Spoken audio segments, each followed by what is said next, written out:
Halo Bu, perkenalkan kami dari kelompok Nathanael dan kali ini kami akan mempresentasikan hubungan lama waktu belajar dan hasil sumatif agama. Sebelum itu, perkenalkan anggota kelompok kami adalah saya Annabel, serta Nathanael dan Ripka. Jadi yang pertama yang kami bahas yaitu variabel. Nah, variabel sendiri merupakan suatu atribut, karakteristik, atau properti yang dapat berubah dan diukur. Nah, variabel sendiri itu dibedakan menjadi dua. Yang pertama adalah variabel bebas atau variabel independen, merupakan variabel yang mempengaruhi atau yang menjadi sebab perubahannya atau timbulnya variabel terikat. Nah, variabel bebas ini disimbolkan dengan X. Dan variabel bebas yang kami gunakan di tugas ini merupakan lama waktu belajar. Selanjutnya adalah variabel terikat atau variabel dependen. Variabel ini merupakan variabel yang dipengaruhi atau yang menjadi akibat karena adanya variabel bebas. Variabel terikat ini disimbolkan dengan Y. Variabel terikat yang kami gunakan pada tugas ini adalah hasil sumatif agama. Selanjutnya adalah populasi. Populasi merupakan seluruh individu yang menjadi wilayah generalisasi penelitian. Populasi yang kami gunakan pada tugas ini merupakan siswa-siswi kelas 11C.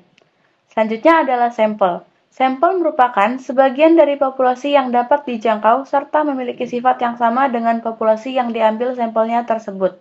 Jadi, sampel ini kami ambil menggunakan teknik random sampling atau sampling yang acak. Nah, jadi sampel yang kami ambil ini yaitu 25 orang dari 11C.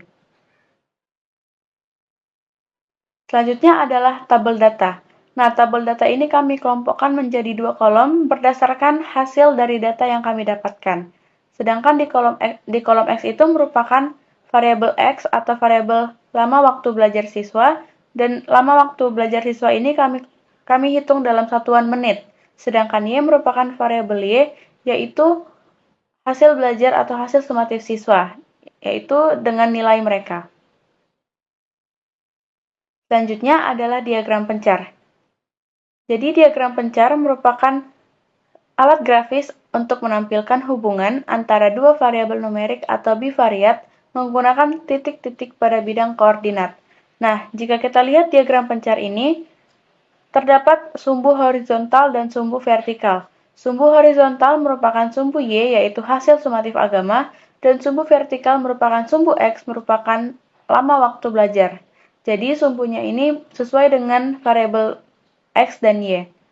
Jadi kita lihat dari diagram pencar ini, karena sudah ada titik-titik koordinatnya, jika kita lihat dan memperhatikan titik koordinatnya, itu terdapat hubungan yang negatif. Kenapa? Karena titik-titik koordinatnya itu bergerak menurun dari kiri ke kanan. Jadi hubungan antara variabel X dan variabel Y adalah negatif.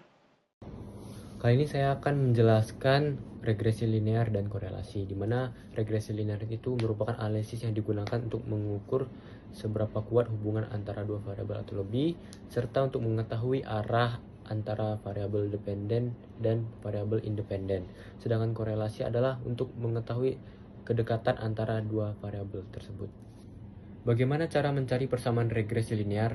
Nah, pertama-tama kita itu mencari nilai B, di mana B itu merupakan nilai setiap X itu bertambah 1. Cara mencari rumus B itu cukup panjang, yaitu ada N atau jumlah data dikali sigma XY dikurang sigma X dikali sigma Y per N dikali sigma X kuadrat dikurang sigma X dalam kurung kuadrat. Setelah mendapatkan nilai B, kita perlu juga mencari nilai X bar dan Y bar, di mana X bar rumusnya adalah sigma X dibagi N atau jumlah seluruh data X dibagi banyaknya data. Begitu juga dengan mencari nilai Y bar atau rata-rata dari Y.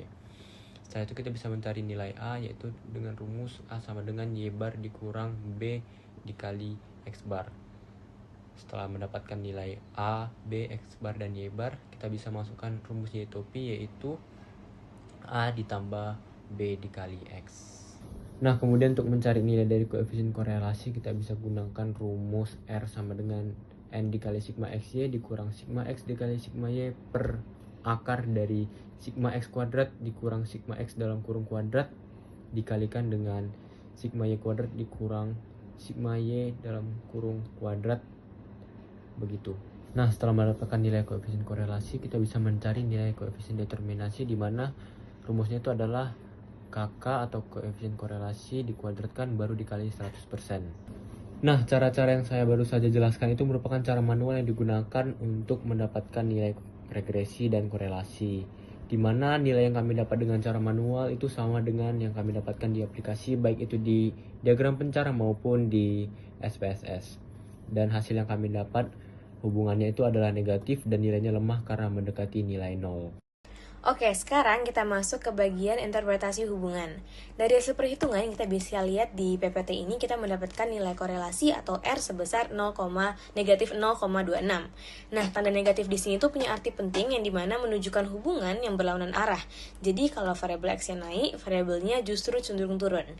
Tapi kalau kita lihat angkanya 0,26 itu termasuk dalam kategori lemah. Artinya hubungannya memang ada, tapi itu nggak terlalu kuat. Nah, selain itu kalau kita lihat lagi dari koefisien determinasi atau KD, nilainya itu sebesar 6,76%, yang berarti variabel X itu cuma punya andil sebesar 6,76% saja dalam mempengaruhi perubahan variabel Y. Sisanya sebanyak 93,24% ternyata itu dipengaruhi oleh faktor-faktor lain yang tidak kita bahas dalam penelitian ini. Nah, lalu yang terakhir itu hasil analisis. Hasil analisis bisa kita ambil 3 kesimpulan utama dari data tadi. Yang pertama itu persamaan regresi yang kita dapat itu Y atau Pi sama dengan 99,02 dikurang 0,71X. Nah, secara sederhana ini artinya setiap kali variabel X naik satu satuan, nilai Y itu diprediksi akan turun sebesar 0,071. Yang kedua, meskipun hubungannya negatif, kita harus akui kalau secara statistik hubungan X dan Y itu lemah dan tidak signifikan. Yang terakhir, kita bisa menyimpulkan bahwa variabel X itu memiliki kontribusi yang sangat terbatas terhadap variabel Y. Dengan melihat rendahnya angka 6,76% tadi, itu bisa menjadi bukti kuat bahwa variabel Y itu sebenarnya lebih banyak dipengaruhi oleh hal-hal lain di luar cakupan penelitian yang kita lakukan sekarang. Sekian dari saya, terima kasih.